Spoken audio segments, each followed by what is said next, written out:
Florida. Absolutely no other state. We are blessed to call this our home. In 1900, just 115 years ago, there was only 1 million residents of this state. In the 1950s, with interstate highways, our population started to explode. We now have 19 million people.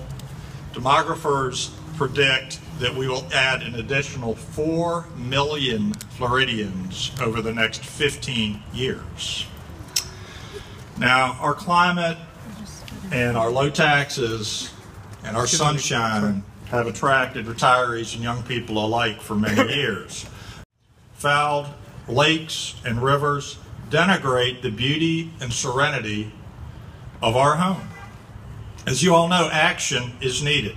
And it's not just for the sake of ourselves and our children to exist in a state with a high quality of life, but also, I would remind you, and please remind our elected representatives and senators, it's also the basis of our economy. The pillars of Florida economy are agriculture and tourism. Development, yes, is a part of our economic base, but it is cyclic. Is anybody as old as I am? No. But the two big ones by far are tourism and ag. Remarkably, last year, 2014, 100 million tourists came to Florida. They did not come here to see an algae-filled lake, okay? They did not come here to see a dead manatee floating. Now, a lot of folks come to the theme parks, and that's wonderful, but an ever more growing population come for ecotourism.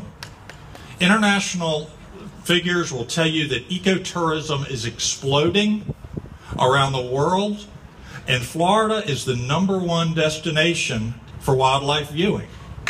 #1.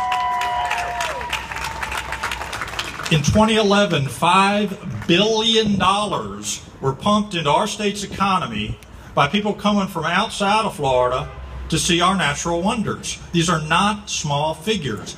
These are the things that create jobs and wealth. Everybody wins with environmental protection. And why do they come here? Because we're the only state with the panther.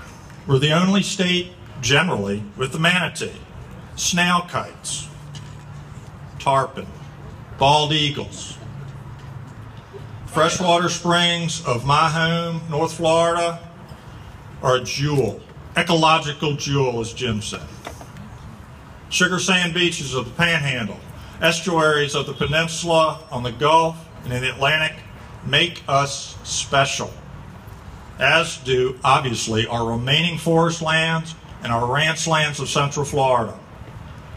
Amendment 1, to me, was a clear signal that the people that care in this state want to keep these attributes. They do not want to sacrifice them for short-term gain.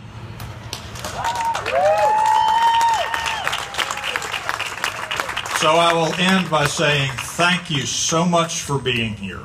Go over to the House and the Senate and tell our elected officials to please do the will of the people. Please have money for Florida Forever. Use this money for the reservoir project for the EAA to help the Everglades. And again, thank you very much for being here.